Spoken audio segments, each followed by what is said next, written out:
Ça elle a vient écrit. d'un roman qui s'appelle Count Villanelle, d'un auteur. Et elle est la scénariste. Ah, c'est un roman d'un auteur? Ouais. C'est pas un roman qui s'est écrit tout seul, Non, c'est non, vraiment non, un mais auteur non, qui l'a non, écrit. bah, à vérifier, mais je pense pas. Ok, d'accord. On commence? Allez, go.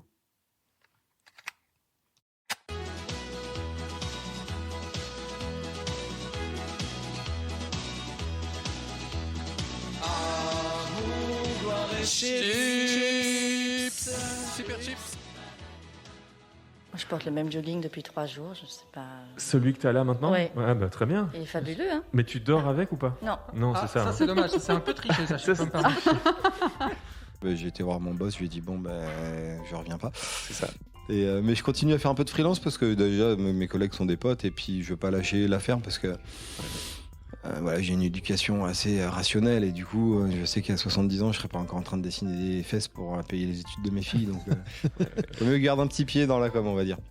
Il y a une fois une personne qui nous a ramené de la menthe en nous disant que ça venait d'un énorme buisson de menthe chez sa maman et qu'en fait ce buisson de menthe venait d'un bout de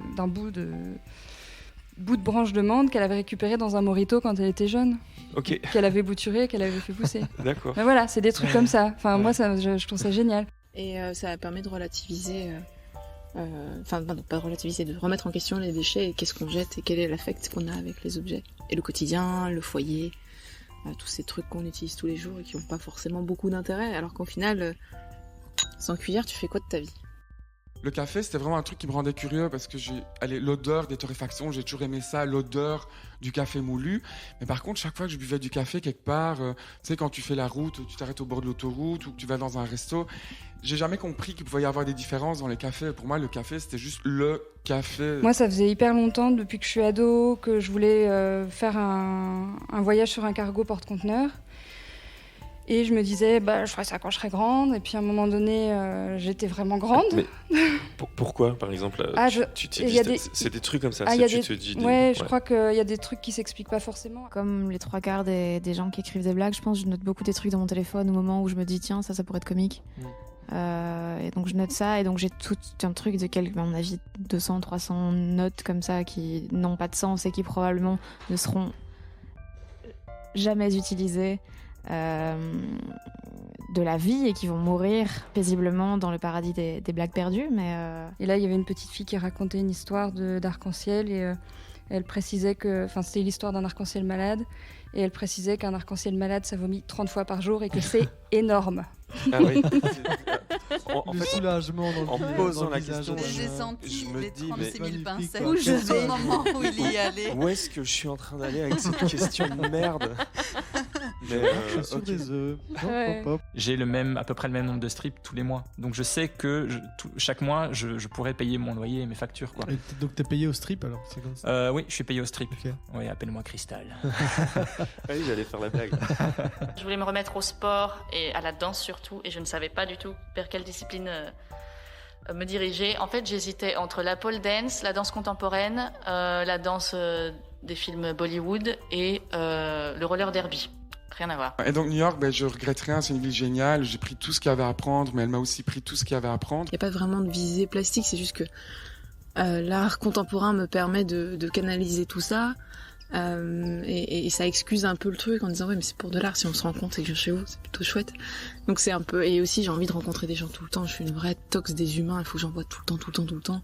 Donc c'est un peu tout mélanger et faire ça quoi. J'écrivais dans le sens scénario, dialogue.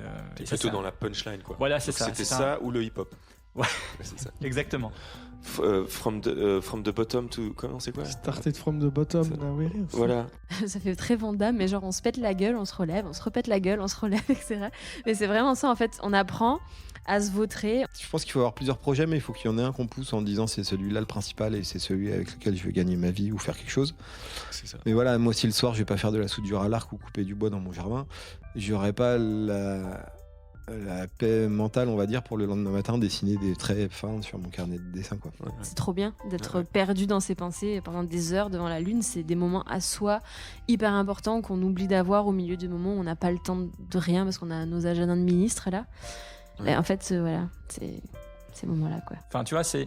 Après, je l'ai choisi, hein, je me plains pas, j'adore ce boulot, mais c'est pas parce que tu aimes ton boulot que tu dois être payé rien du tout. Oui, tout à fait. Tu vois.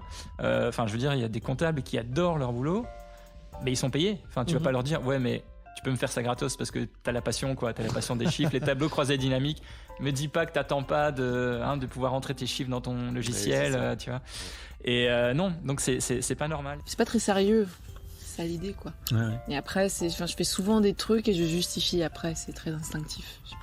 J'ai pas un propos en me disant, ok, j'ai envie de travailler cette thématique-là, je vais faire comme ça. C'est plutôt, j'ai un instinct, je le fais et j'essaie de trouver une excuse pour valider le truc. Moi, je suis mal à l'aise avec le côté expert parce que je suis pas un champion. Tu vois, j'ai pas gagné des championnats, j'ai pas le palais le plus développé non plus. Mais par contre, j'ai cet aspect de partager mon enthousiasme. Et après, j'en ai parlé à mes copines et t'es là, ouais, merde, t'as pas reçu le badge punk, quoi. Donc voilà. Donc non, mais c'est pas très grave, je m'en fous en fait. C'est pas grave. Il y a moyen qu'on lui reconnu, envoie je veux dire. C'est lui qui décide qui est punk ou pas punk. Ouais, en fait. c'est peut-être lui en fait, on sait peut-être pas en fait. Donc du coup, peut-être que le mais en tribunal vrai, de la je suis punkitude, pas, enfin voilà, je suis pas très punk. Hein. Je mange des kiwis. Pierre Moi, est ça un me fascine grand en fan fait. du stand-up. Ça me fascine. Il est fasciné par le stand-up et c'est pour ça qu'il est un peu surexcité de recevoir une star de l'humour. Ouais. Et il y a plein de questions. Elle arrive quand? Tu vois, elle fait des blagues et tout ça. Donc on refait des blagues. Alors, j'espère qu'il y en aura. Ça marche moins quand on les refait. Mais ça marche moins. Enfin, ça marchait déjà pas super la première fois. Ouais, mais c'est vrai que c'était moyen. Au moins, c'était spontané. C'est bien YouTube. Oui, c'est bien YouTube. Ouais, bah du coup, YouTube c'est tellement bien, Instagram aussi, que je vois que des trucs que j'ai envie de voir. Je vois rien de bizarre, je vois rien d'étrange, je sors pas de ma zone de confort. Avec le câble, vous pouvez changer de chaîne et tomber sur un reportage sur des petits animaux incroyables ou un truc sur la Seconde Guerre mondiale. Là, j'ai que des trucs. Tu restes bloqué dans ta petite bulle. Ouais, ça c'est vrai. J'ai Kaamelott et de l'art contemporain et de la permaculture. Voilà, ça c'est mon algorithme YouTube un peu foireux. Et donc fan de Britney. Oui, absolument. Je le revendique fièrement. Mais c'est très bien. Et donc, dans quelle mesure? En quel honneur? Dans quelle mesure? Dans quelle proportion de merchandising? La proportion de je serais capable d'écrire un mémoire dessus, je pense. Ah ouais, d'office. D'office. La routine vraiment quotidienne, elle m'aide pas à avoir des idées, elle me permet de les développer.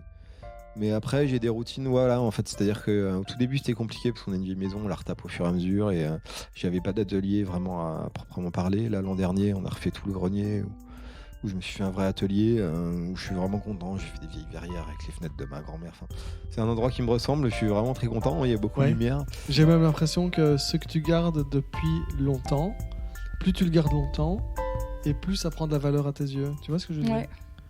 Donc si, en fait, plus tu gardes quelque chose et plus tu auras de mal à t'en séparer, parce que tu dis, il est là depuis 14 ans, je vais quand même le garder. Mais moi, c'est ce qui s'est passé avec Pierre. Hein.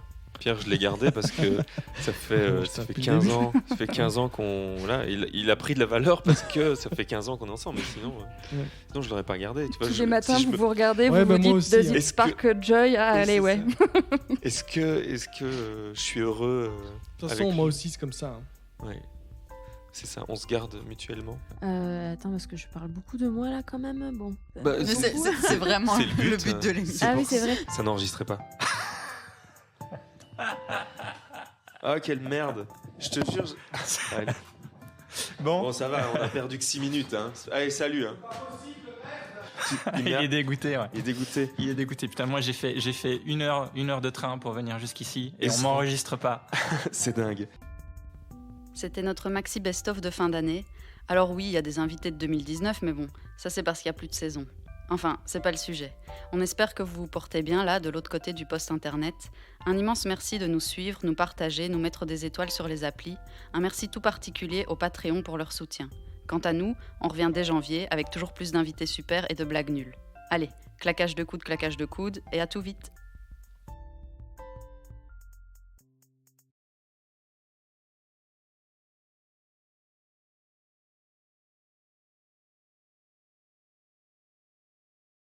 Ah oui? Bah oui, elle devait venir enregistrer le podcast ici en septembre. D'ailleurs, tu l'engueuleras de ma part. Okay. Non, tu l'engueuleras pas. Mais son chien était malade. Oui, non, c'est ça. Son chien a avalé du chocolat. Ah oui, non, je sais plus. Une poupée russe ou un truc comme ça. Oui, je me rappelle de ça. Et donc. C'est une des excuses qu'elle sort souvent. Ouais, c'est ça.